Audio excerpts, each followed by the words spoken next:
오빠 출근 잘했어? 오늘 감기 기운 있어 보이던데. 괜히 무리하지 말고 아프면 일찍 퇴근하고 집에 들어가. 어떻게 그래? 회사도 바쁜데. 아마 오늘도 야근할 것 같아. 왜? 바쁜 거 지난달에 대충 끝났다고 하지 않았어? 지난달 주말에도 내내 일만 하고.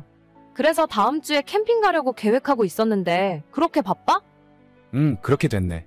막내가 이번 달에 갑자기 그만둔다고 해서 당장 사람도 못 구해주니까 내가 열심히 해야지 뭐. 아니, 오빠 대리단지가 언젠데 아직도 막내 일을 해야 하는 거야? 요새 팀 분위기도 안 좋고 부장님 눈치 보느라 일찍 간다고 말도 못하겠어. 아마 다음 주도 토요일을 출근해야 할 것 같고 일요일도 언제 전화 올지 모르니 대기하고 있어야지. 캠핑은 다음에 가자. 미안. 그래도 오빠는 오빠 일만 잘하면 되는데 김 부장 히스테리를 다 받아주고 있어? 어차피 일이 많은 것보다 부장이 꼬장 부리는 게 더 많잖아. 알지. 그래도 원래 사회생활이라는 게 그렇잖아. 다른 팀원들도 다들 아무 말 없이 따라가는데 나도 회사 오래 다니려면 입 다물고 있어야지. 오빠, 내가 오빠한테 몇 번이나 이야기했잖아. 그렇게 회사에 휘둘리면서 일할 필요 없다니까? 오빠도 본인 인생을 살아야지. 언제까지 김 부장한테 끌려다닐 거야? 싫은 건 싫다고 확실하게 이야기해. 너는 너가 사장이잖아. 그러니까 쉽게 이야기하지. 몸 아프다고 하루 쉰다고 하면 바로 전화 와서 난리 나는 거 너도 알잖아. 마음 같아서는 지금이라도 오빠 회사 그만두게 하고 우리 회사 다니라고 하고 싶은데 오빠가 전공도 다르고 이쪽 분야는 아예 문외한이니까 어쩔 수가 없네. 됐어. 말만으로도 고마워. 와이프가 사장인데 어떻게 내가 거길 다니겠냐? 다른 직원들도 다 불편해하지. 나는 오빠가 힘들어하는 모습 보는 게 더 불편해. 아무튼 일 열심히 하고 되는 대로 빨리 퇴근하고 들어와. 저녁에 오빠 좋아하는 치킨 시켜줄게. 알겠어. 얼른 마무리하고 빨리 들어갈게. 응, 이따 집에서 봐. 자기도 일 열심히 해. 저는 여직원 4명과 함께 작은 쇼핑몰을 운영 중이고 남편은 중소기업을 다니고 있어요. 월급도 그리 많지 않은 편인데 주말도 없이 붙들려 있는 모습을 보면서 답답할 때가 많았죠. 제 남편이 키도 조금 작은 편이고 성격도 소심해서 같이 일하는 부장이 엄청 괴롭히고 못살게 구는 것 같더라고요. 마음 같아서는 차라리 일을 그만두게 하고 집안일이나 했으면 좋겠는데 그래도 남자가 젊은 나이에 그런 건 아닌 것 같아 고민이 많았어요. 오빠 이번 달 월급 들어왔어? 왜 나한테 아직 안 보내줘? 아, 월급 들어오긴 했는데 그게 말이지. 왜? 무슨 일인데? 다음 달에 내 사촌동생 결혼하는 거 알지? 저번에 내가 이야기했잖아. 작은아버지 둘째 아들 결혼한다고. 얘기한 적 있지. 그런데? 엄마가 거기 결혼식 가는데 입고 갈 한복도 없고 들고 갈 가방도 없다고 하셔서 새로 맞춰드리느라 돈을 다 써버렸어. 아니 아무리 그래도 그렇지. 일단 나한테 상의는 하고 돈을 보내드려야 할 거 아냐? 오빠 월급 250만 원을 다 드린 거야? 그럼 어떡해. 당장 입고 갈 게 없다고 하시는데. 우리 결혼식에 입었던 걸 다시 입으라고 할 순 없잖아. 요즘 한복도 엄청 비싸더라. 내가 결혼할 때부터 오빠한테 몇 번이나 이야기했지? 시부모님이 오빠한테 자꾸 돈 달라고 하시니까 적어도 한 달에 150만 원은 무조건 적금 넣어야 한다고. 그래서 오빠 월급 관리는 내가 해주기로 한 건데 상의도 없이 이러면 어쩌자는 거야? 그래도 내가 장남이잖아. 부모님을 완전 무시할 수는 없지. 매달 용돈 보내드리잖아. 그걸로 끝인데 왜 자꾸 오빠 마음대로 하는 건데? 2달 전에도 아가씨가 발리 여행 간다고 100만 원 보내줬잖아. 오빠 그러면 안 된다니까? 미안해. 어머님이나 아가씨가 내가 돈 많이 버니까 오빠한테 돈 달라고 해? 오빠도 정신 차려야 해. 덮어놓고 막 그렇게 퍼주다가 나중엔 식구들끼리 돈 때문에 싸운다고. 그런 건 절대 아니야. 그냥 얘기를 들어보니까 내가 도와줘야 할 것 같아서. 작년에도 어머님 댁에 멀쩡한 TV를 80인치로 바꿔달라고 해서 바꿔줬잖아. 내가 오빠 착하고 사람 좋아서 결혼한 건데 이건 착한 게 아니라 바보 같은 거라고. 오빠 지금 어머님이랑 아가씨한테 호구 잡힌 거야. 알겠어. 내가 다음부터는 자기의 허락 없이 절대 안 그럴게. 그래, 말로만 좀 그러지 말고 행동으로 보여줘. 남들한테 호구 잡히다 못해 이젠 시댁 식구들까지 저희 남편을 호구로 알고 시도 때도 없이 돈을 요구했어요. 제가 조금 많이 버는 편이라 생활 자체에 큰 문제는 없었지만 너무 대놓고 뜯어가니까 기분은 좋지 않았습니다. 한마디 할까 하다 남편 얼굴을 봐서 참고 있었는데 얼마 전 선을 넘는 일이 생겼어요. 세아가 바쁘니? 회사는 별일 없고? 네 어머님, 저야 뭐 항상 똑같죠. 무슨 일 있으세요? 아니, 다른 게 아니라 오는 8월에 우리 집 계약이 끝나잖니? 집주인이 연장 안 해준다고 해서 이사 나가야 하는데 걱정이 이만저만이 아니다 진짜. 아 그러게요. 8월이면 얼마 안 남았는데 빨리 집 알아보셔야겠어요. 그래서 말인데 너가 목동에 세 주고 있는 아파트가 있다면서? 우리가 거기에 2년만 들어가서 살면 안 될까? 그 말씀 하시려고 연락하셨어요. 그건 좀 어려울 것 같아요. 왜? 거기도 계약 올 여름에 끝난다고 하지 않았어?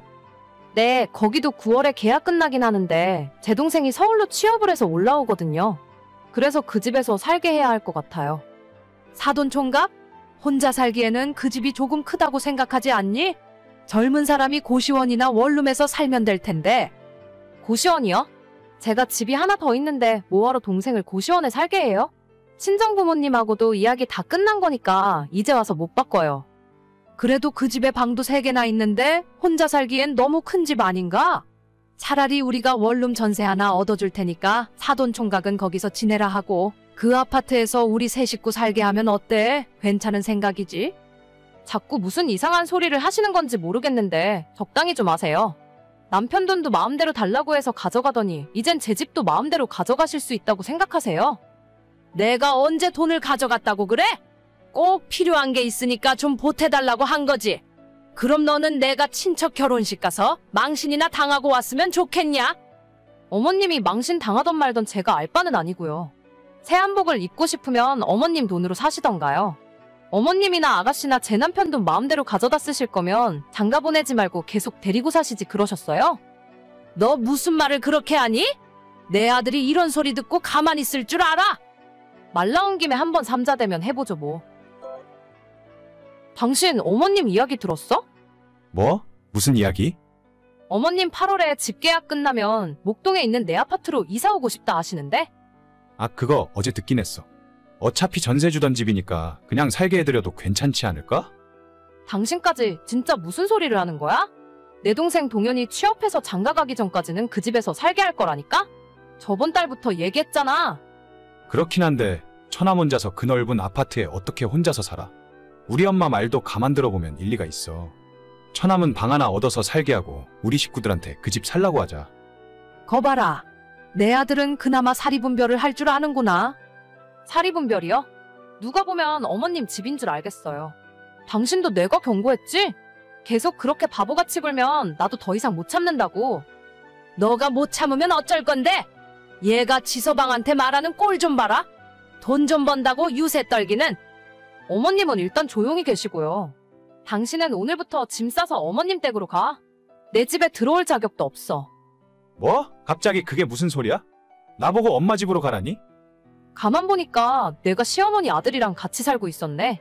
결혼하고 혼인신고해서 내 남편이 된 줄 알았는데 그냥 아직도 어머님 아들이었어. 내가 왜 남의 집 아들을 대신 키워줘? 그냥 너희 엄마 집에 가서 살아. 얘 좀 봐라. 본색을 드러내기는. 너 어디서 감히 큰 소리야? 엄마, 좀 가만히 있어봐. 자기야, 농담이지? 내가 시간이 돈인 사람인데 농담 따먹기나 하게 생겼어? 현관 앞에 당신 짐 빼놓을 테니까 이따 퇴근하면 가져가. 잠깐 여보, 나랑 이야기 좀 해. 아니, 이게 대체 무슨 일이야? 사람이 착한 거랑 바보 같고 멍청한 거는 분명 다르다 생각해요. 많이 참고 기회를 줬는데 저 인간이랑 계속 살다간 우리 집 기둥뿌리까지 뽑아서 시댁 가져다 주려 할까봐 저는 못 살겠습니다. 집에서 남편 쫓아내고 이혼하자 했더니 뒤늦게 사태 파악한 시모가 집 이야기는 한 번 해본 농담이었다고 변명했지만 늦어도 너무 늦었어요. 예정대로 이혼할 거고 모든 것을 결혼 전으로 되돌릴 겁니다. 여보 지금 바빠? 잠깐 나랑 이야기 좀 할 수 있을까? 왜? 무슨 일인데? 어제 했던 이야기 또 할 생각이면 그만 좀 해. 아 진짜 왜 그러는데? 내가 당신한테 많은 걸 바라는 것도 아니잖아. 주말에 친구들 부부동반 모임 나가자고 하는 게 그렇게 잘못이야? 나는 싫다고. 주말에는 집에서 쉬고 싶지. 굳이 만나고 싶지도 않은 사람들한테 억지로 끌려다니고 싶지 않아. 내 친구들도 다들 남편 데리고 올 거란 말이야. 어차피 남자들은 남자들끼리 따로 테이블 잡고 놀면 되잖아. 당신 평소에 친구들이랑 술자리 좋아하면서 왜 모임은 안 나간다는 거야? 당신 친구들 남편이랑 내 나이 차이가 있잖아. 그런데 나가면 완전 아저씨 되는 기분이라고. 나이가 뭐가 어때서 그래? 별로 차이도 안 나는구만. 저번에 나갔을 때 나 빼고 가장 나이 많았던 사람이 39이더라. 나보다 6살이나 적어. 우리 회사로 치면 주임 대리급 애들이랑 내가 무슨 말을 하고 같이 노냐? 그거야 당신이 나이 어린 여자랑 결혼했으니까 감안해야지. 그리고 젊은 사람들이랑 자꾸 어울려야 당신도 젊게 살 수 있는 거야. 어려운 부탁도 아니고 그냥 나가서 같이 저녁이나 한 끼 먹자는 건데 그게 그렇게 힘든 일이야? 아, 진짜 나는 도저히 못 나가겠어. 너무 젊은 사람들이랑 있으면 오히려 주눅든다고. 아니, 그러면 나는 왜 당신 친구들 부부 동반 모임에 무조건 데려가는데? 나도 거기 나가면 내가 제일 나이 어려서 엄청 눈치 보여. 눈치 보일 게 뭐가 있어? 내 친구들 다들 부러워하고 난리인데. 당신 친구들이야 그렇겠지. 그런데 그 자리에 나오는 다른 여자들은 아니라고. 나한테 얼마나 눈치 주는 줄 알아? 나이 어리다고 무시하고 은근히 잔심부름 시키려고 하고. 여자들끼리 그런 기싸움하는 거 당신은 모르잖아. 그거야 자기가 어리고 이뻐서 다른 여자들이 질투하니까 그렇지. 그냥 무시해버려. 나한테는 쉽게 이야기하면서 왜 당신은 그게 안 되는데? 당신 친구들 부부 동반 모임 나가면 나도 어색하고 힘들어. 그래도 체면 살려주려고 참는 거잖아.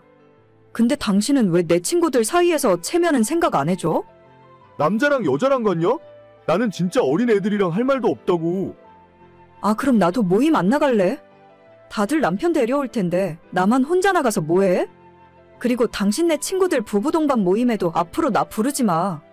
나도 그동안 나가기 싫은데 억지로 참았던 거니까. 뭘 그렇게까지 해야 돼? 내 친구들은 다들 너한테 잘해주잖아. 별로 힘든 것도 아니면서 엄청 뭐라고 한다 진짜. 그럼 내 친구들은 당신 잡아먹기라도 한대? 아, 됐어. 그냥 서로 안 가고 각자 알아서 하면 될 거 아냐. 매번 뭐 하자고 하면 한 번에 오케이 하는 법을 본 적이 없어. 너도 내 나이 먹어봐. 새로운 사람 만나고 안 하던 일하는 게 쉬운 일이 아니야. 아, 진짜 그 말 좀 그만하라고 했지? 누가 보면 내가 할아버지랑 같이 사는 줄 알겠다. 연애할 때는 운동도 매일 하고 활력이 넘치는 줄 알았는데 지금은 왜 맨날 아프다, 피곤하다 하면서 골골대고 누워있는지 모르겠어. 내가 완전 속았던 것 같아. 진짜 힘드니까 힘든 걸 힘들다고 하지. 아무튼 기분 풀어. 대신 주말에 맛있는 거 먹고 백화점에 가서 당신 좋아하는 가방 하나 사. 누가 가방 사달래? 사람을 무슨 속물로 알아? 저는 띠동갑보다 1살 더 많은 남편과 결혼했습니다. 연애를 2년 정도 했는데 평소 남편이 운동하는 것도 좋아하고 취미로 캠핑이나 골프를 즐기는 등 활동적인 모습을 많이 보여왔어요. 주변에 친구들도 많아서 나이답지 않게 젊게 사는구나 생각했었고 저 역시도 친구들 모임 나가는 거 좋아하는 데다 취미로 테니스 등산 같은 몸을 움직이는 활동을 좋아하기 때문에 결혼하고 나서도 즐겁게 맞춰가며 살 수 있을 것 같았습니다. 하지만 결혼하고 이제 겨우 2년도 지나지 않았는데 남편은 완전히 사람이 달라졌어요. 매일 퇴근하고 집에 돌아오면 손가락 하나 꼼짝하지 않으려 하고 주말에 캠핑이나 골프 치러 다니는 모습조차 마지막으로 본 게 언젠지 기억도 나지 않습니다. 매일 소파에 누워서 TV만 보고 있는데 예전에는 볼 수 없었던 툭 튀어나온 배가 정말 눈에 많이 거슬리더라고요. 괜히 머리숱도 많이 비어 보이는 것 같고 내가 진짜 사랑에 눈이 멀어서 아저씨랑 결혼했구나 하는 생각을 자꾸 하게 되었어요. 무엇보다 아무것도 하지 않으려고 핑계만 찾는 모습을 보면 속이 뒤집어집니다. 여보, 내일은 제발 좀 나가서 놀자. 주말 내내 집에서만 빈둥거리고 있으면 답답하지도 않아? 나 피곤한데 그냥 집에서 영화나 보면 안 돼? 꼭 나가야 하나? 캠핑을 가던 당신 좋아하는 골프를 같이 치러 가던 아니면 등산이라도 가자고. 지금 2달째 주말마다 집에 틀어박혀서 안 나가잖아. 요즘 당신 몸무게 3자리 넘었지? 캠핑은 지금 예약도 못하고 골프장은 날 추워서 다 문 닫았어. 산은 올라가면 어차피 내려와야 하는데 뭐하러 힘들게 다니는지 이해를 못하겠네. 그래서 또 집에서 빈둥거리고 있겠다고? 내일 나가서 뭐라도 좀 하고 일요일에 푹 쉬면 될 거 아냐? 당신만 이래? 나도 똑같이 나가서 일하잖아. 너는 아직 30대 초반이고 나는 40대가 다 꺾였다 이제. 너랑 나랑 똑같다고 생각하면 안 돼. 당신보다 더 나이 많은 사람들도 운동 열심히 하면서 훨씬 더 활력 있게 살아. 꼭 운동이 아니더라도 나랑 외출 한번 제대로 한 적이나 있어? 주말에는 집에서 쉬는 게 가장 행복하지 않아? 꼭 그렇게 밖에 나가야 직성이 풀리겠어? 집에서 TV로 영화도 보고 평일에 못 봤던 드라마나 예능도 보고 그러다 보면 하루 금방 가는데 뭐하러 나가서 쓸데없이 기운 쓰고 돈 쓰고 그러고 돌아다니냐고. 내가 당신이랑 이렇게 안 맞는 사람인 줄은 몰랐다. 우리 연애할 때는 한 달에 2번씩 캠핑 갔던 거 알아? 운동도 하고 동호회 모임도 자주 다니고 하더니 그거 전부 젊어 보이려고 나한테 쇼한 거였어? 그때는 그게 좋았고 지금은 집에 가만히 있는 게 더 좋은 거지.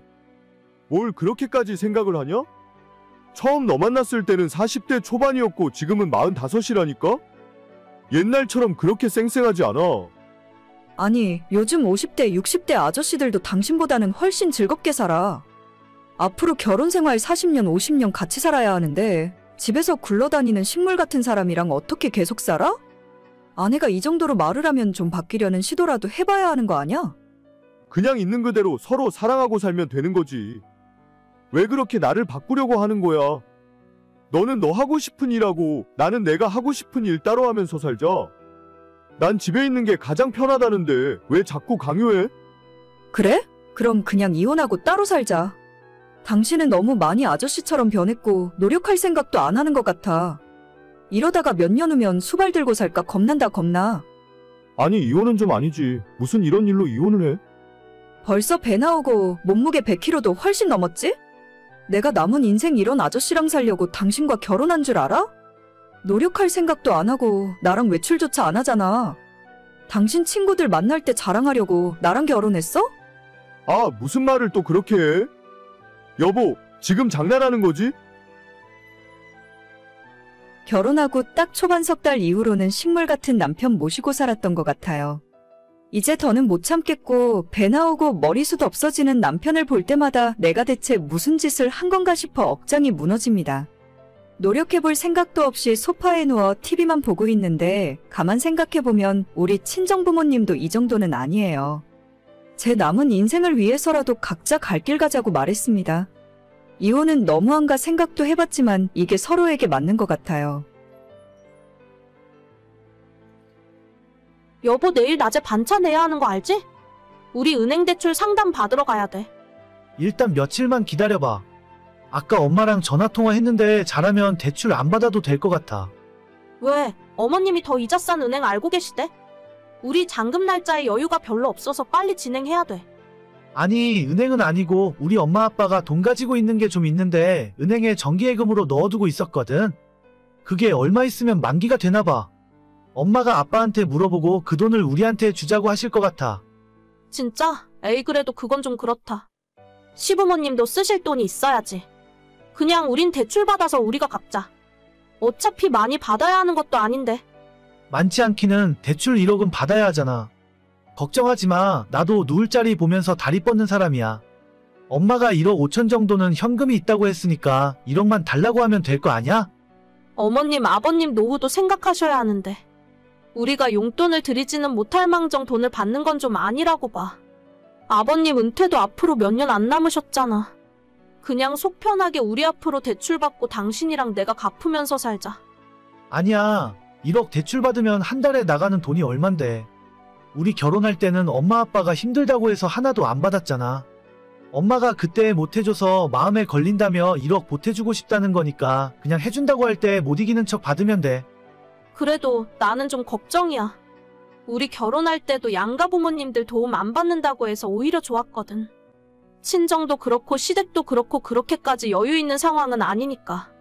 당신이랑 내가 돈을 못 버는 것도 아닌데 웬만하면 우리 힘으로 하자. 무슨 말인지 알겠는데 진짜 아무 걱정할 필요 없다니까? 어차피 우리 엄마 아빠 노후 준비는 알아서들 잘하고 계셔. 집도 있고 나중에 연금 나오는 것도 있고.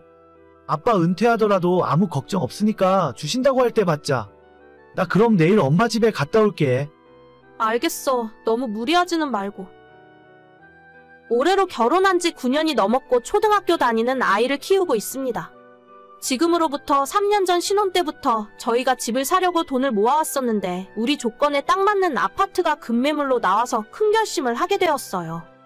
살고 있던 전셋집 보증금과 남편이랑 제가 모아놓은 돈을 다 합쳐보니 모자란 돈이 1억 정도였기 때문에 처음엔 대출을 받아서 맞추려고 했었어요.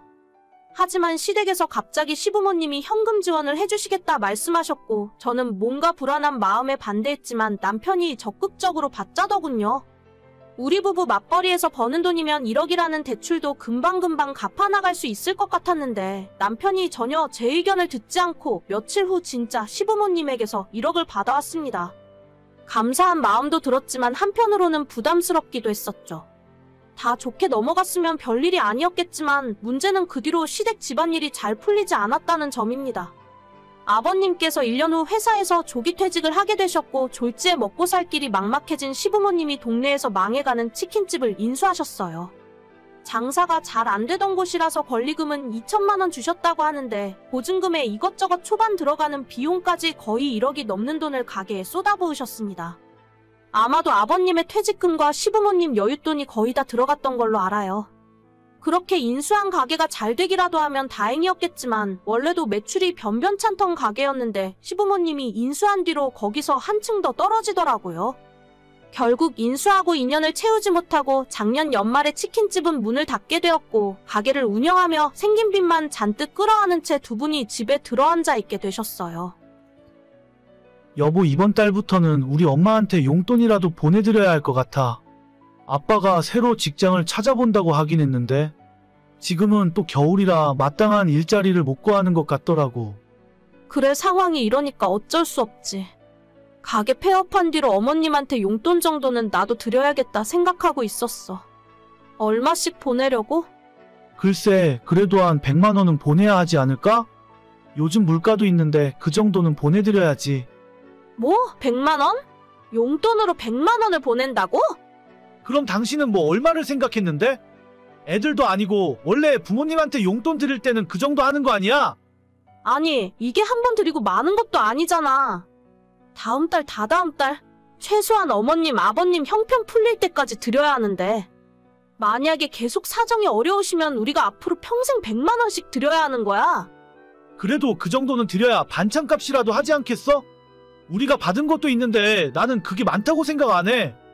받은 거? 아, 우리 집 살 때 1억 받은 거?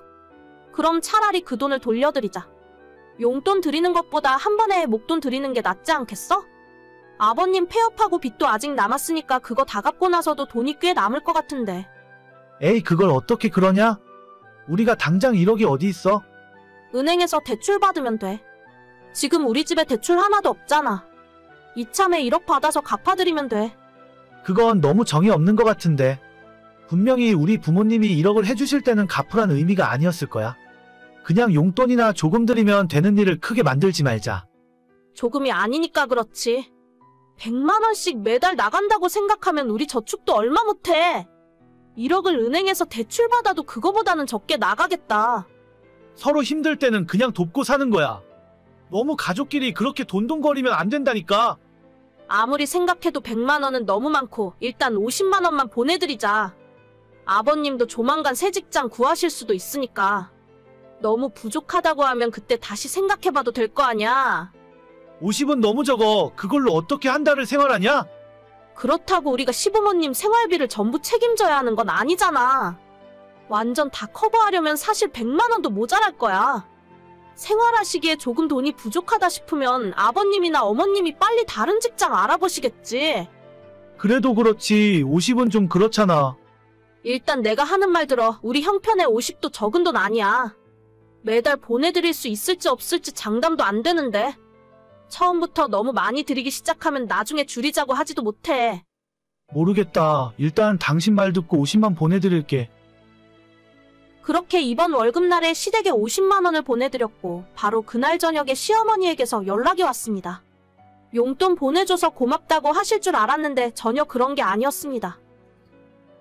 니들이 보내준 돈 잘 받았다. 한 달 동안 일해서 50만 원 벌어 보내느라고 정말 수고가 많았네. 아, 아니에요, 어머님. 더 많이 보내드리고 싶은데 저희 사정이 그래서 죄송해요. 진짜 눈치도 없다, 눈치도 없어. 누가 진짜로 고마워서 그런 말 하는 줄 알아? 네? 그게 무슨... 50만 원을 누구 코에 붙이라고 주는 거야? 너 지금 애들한테 용돈 주는 것도 아니고 겨우 50만 원? 아니요, 저희도 그렇게 여유가 있는 건 아니라서. 50만 원도 절대 적은 돈은 아니에요. 너희들 둘이 벌어서 돈 다 어디에 쓰니? 집 살 때도 우리가 1억이나 보태줬는데 니들은 고작 이것밖에 안 돼? 저희도 애 키우면서 적금 붓고 팍팍하게 살아요. 새 식구 생활비라고 해봤자 먹고 쓰는데 100만 원도 못 쓰거든요. 50만 원으로 생활하시기 부족한 건 알겠는데 저희도 그렇게까지 여유가 없다니까요. 내가 너희들 괜히 도와주자고 했나 보다. 이렇게 은혜도 모르는 것들인 줄 알았으면 1억이라는 큰 돈을 주는 것도 아니었는데 배은망덕도 유분수지? 아, 어머님, 차라리 저희가 1억 다시 돌려드릴게요. 내일 은행 가서 대출 상담 받을 테니까 며칠만 기다려주세요. 뭐야, 내가 좀 뭐라 했다고 그걸 다시 돌려준다고? 너 그렇게 안 받는데 진짜 무서운 애구나. 어디 며느리 무서워서 말이나 제대로 하고 살겠니? 저 어머님한테 그런 말 들을 이유 없고요. 50만 원이 너무 적어서 마음에 안 드시면 다시 돌려주세요. 빌려주셨던 돈은 대출 나오는 대로 바로 보내드릴게요. 너 그게 계산이 맞니? 1억이면 한 달에 이자가 얼만데? 3년이나 가져다 썼으면서 꼴랑 원금만 돌려주면 다야? 계산을 할 거라면 확실하게 해야지. 제가 언제 빌려달라고 했어요? 어머님이 맘대로 주신 거잖아요. 이자 받고 싶으면 저 말고 어머님 아들한테 얘기하세요. 저 그 돈 갚고 나면 앞으로 어머님 아버님한테 빚진 거 없으니까 이제는 이래라 저래라 하지 말아주세요. 용돈도 저는 드릴 생각 없으니까 남편한테 말씀하시고요. 나 참 어처구니가 없어서. 요즘 젊은 애들은 다 너처럼 할 말 다 하고 사니? 나 때는 말이야, 시어머니가 한마디 하면 무서워서 벌벌 떨고 그랬는데. 어머님 이야기 별로 안 궁금하고요. 저 이제 일하러 가야 하니까 쓸데없이 카톡하지 말아주세요. 남편한테 이야기했더니 자기도 할 말이 없는지 저 하고 싶은 대로 하라더군요. 바로 다음날 회사에 반차 내고 은행에서 대출 상담 받았습니다. 금리가 조금 마음에 들진 않지만 어머님한테 시달리는 것보단 싸게 먹힐 것 같았어요. 남편이 보내드렸던 50만 원도 다음날 바로 돌려받았고 며칠 후 대출 승인되자마자 어머님께 1억을 바로 갚았습니다. 먼저 돈으로 갑질하려고 했던 건 어머님이었으니 이제는 시댁이 뒤집어지던 말던 신경 안 쓸 거예요. 오늘의 사연은 여기까지입니다. 구독과 좋아요, 알람 설정은 많은 힘이 됩니다. 다들 행복하시고 좋은 하루 되세요.